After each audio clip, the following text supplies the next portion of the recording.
Islamophobia seems like it's a made-up term to get you to not criticize Islamic. It is a made-up term. It was made up by the Muslim Brotherhood. Because it's a recent invention, there's been a lot of muddying of the waters, and a lot of people don't realize what it is. Is it possible to criticize Israel without being anti-Semite? Yes. Is it possible to criticize any tenet of Islam or the behavior of any Muslim without being accused of Islamophobia? No. Hi guys, this is Sahar TV, and in today's video we'll watch Douglas Murray talking about the term Islamophobia. I get accused of being an Islamophobe all the time, but now it's time to put an end to this stupid term that doesn't even make sense. Let's watch. On that note, what do you think of the term or the word Islamophobic or Islamophobia? Because I understand what people mean when they say it, but somebody was conflating criticism of Israel with anti-Semitism, and I'm sympathetic to the argument that you can have legitimate criticism of Israel and it doesn't mean you hate Jews. And people often will say, people misuse that on both sides. Sure. But the same people who kind of will die on that hill, of course, will also say that you're Islamophobic for having a conversation like this.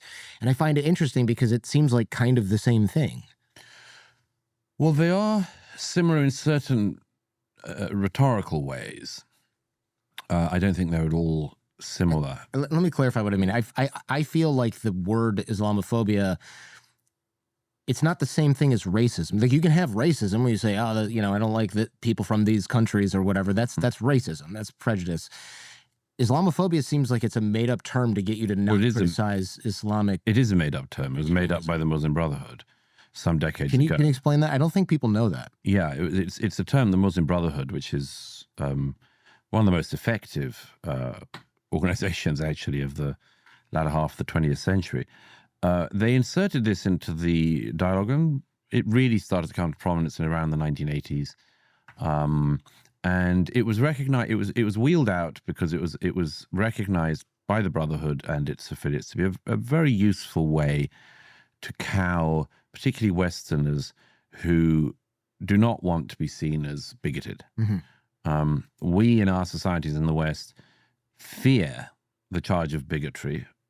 And so if somebody uses it against us, even falsely, it can have a terrible stain. It's like pedophile. Yes, it's like pedophile. And absolutely. Like you're stuck defending yourself in this completely ridiculous. And some of it will stick. So it has been used very cynically as a tactic. Now, because it's a recent invention, there's been a lot of muddying of the waters, and a lot of people don't realize what it is, and they don't really. Is it possible to criticize Israel without being anti-Semite? Yes.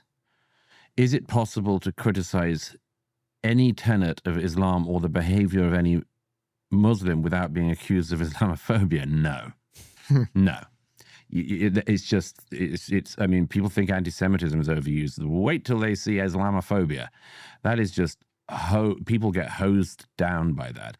And I reject it because, among other things, well, first of all, it's inexact as a term because a phobia is an irrational fear of something. And there's every reason to have a rational fear of aspects of Islam. Fundamentalist Islam is something one should be rationally fearful of, concerned about, worried about.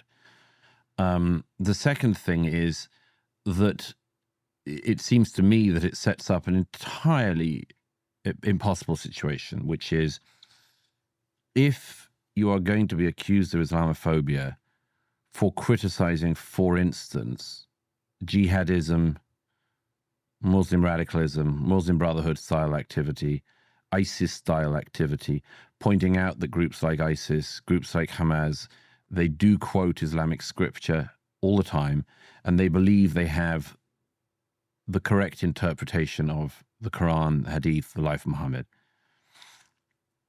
Can you have any of that discussion without being accused of Islamophobia? No, not really. I mean, we've been trying for decades, and we in the West have been dancing around this. But, you can be the most secular leftist French cartoonist showing that you are trying to have the right to ridicule the Muslim faith in the same way as you ridicule the Jewish faith and the Christian faith and all other things, and you'll be called an Islamophobe, and in the cases of Charlie Hebdo, you'll have your offices shot up and your staff murdered. in Paris in 2015. Also, there's something you have to remember. If you're anti-Jewish, you're actually against the people. If you are called an Islamophobic, not that I think this term is correct, it is perfectly rational to fear an ideology that doesn't really approve the non-Muslims. But if you criticize Islam, you're against the ideology, not against the people. That's the difference between the two. This thing of turning rational, like, is it a phobia of cartoonists in Europe to worry about a man with a Kalashnikov coming through the door if you draw a cartoon that is said to offend the sensibilities of some Muslims? That's not an irrational fear. It's a totally rational fear. And once you go down from that, there's a whole set of other things which are totally rational fears. I have a completely rational fear of, for instance, what I see as being the accelerating backwards bigotries in societies that import very large numbers of people from certain Muslim cultures without integrating them, because I think that there are terrible problems that can come along with it. We in Britain had a very, very visceral one in recent decades with the rape gangs in the north of England, and not just in the north of England, but across England, which were gangs of Muslim men who were, it sounds like an obscene far-right fantasy, but oh no, it happened, where thousands of young white girls, many working class, were groomed and gang raped by men who were doing it because the girls were white and because they believed that they were, as famously been said, easy meat. And now, when we became aware of that, I remember this very, very clearly in the UK, when we became aware of that in the 2000s, the story was covered over because Muslim groups and others said it was Islamophobic. And Channel 4 and other media entities who, are left-wing, when they tried to look at the story, were accused of bigotry and Islamophobia and told to shut up. And when a left-wing Labour MP mentioned this, she was called a racist and an Islamophobe and told to shut up, even though this was happening to young girls in her own constituency. And when care workers got worried that children were disappearing from the care homes, they were told to shut up because they were Islamophobic, and so on and so on. So, yes, people can use all sorts of terms to try to shut down their opponents or their critics. And we have lived through a period where that has been done with enormous liberality by a lot of people who have called anyone they don't like racist, anyone they don't like misogynistic, or anyone they don't like homophobic or transphobic or whatever. We've got a long period of the name calling. And some of it has been very effective, and some of it has been deliberately disingenuous. And I think the Islamophobia one is one example of that.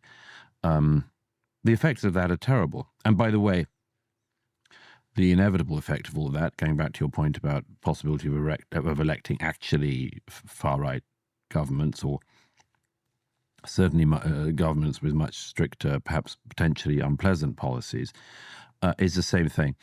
This stuff has been thrown around so much that people don't believe it anymore. They present the normal people, the working class, who want their beautiful United Kingdom back and don't want these atrocities to happen on their soil. They present them as far-right activists. They present Tommy Robinson to be a far-right activist, despite the fact he just wants British girls to be safe, and he wants the British women and the British population to be safe from these ideologies that were imported from the Middle East and different parts of Asia. And they started, importing their culture that doesn't align with the West to these places. You can see that in France, and it doesn't seem to go well. You can see that in Canada. It does not seem to go well. And slowly, you're also starting to see it in the United States. Zoran Mamdani is a prime example of that. After Dearborn, Michigan, and their mayor, that is a Muslim right now, when you see what's happening to Christians criticizing specific street signs that idolize people who are fanboys of Hezbollah, then the mayor of Dearborn tells them, listen, I will celebrate the day that you leave the city because you're an Islamophobe. So people are scared to say their opinion. You cannot be an Islamophobe because it's not any rational fear. Incredibly rational to fear specific ideology that tells people go and commit jihad so you will go to Jannah or heaven, in Islamic terms, you can't fear that. It's not irrational. It's incredibly rational. So enough with the BS claim that Islamophobia exists. It doesn't exist. It's not a thing. It's a made-up thing. Thank you so much for watching this video. I'll see you in the next one. Bye-bye. If you'd like to watch more of my stuff, please check out my channel down below. If you like what you see, don't forget to subscribe to the YouTube channel and hit that notification button so you can be notified every time I upload new content.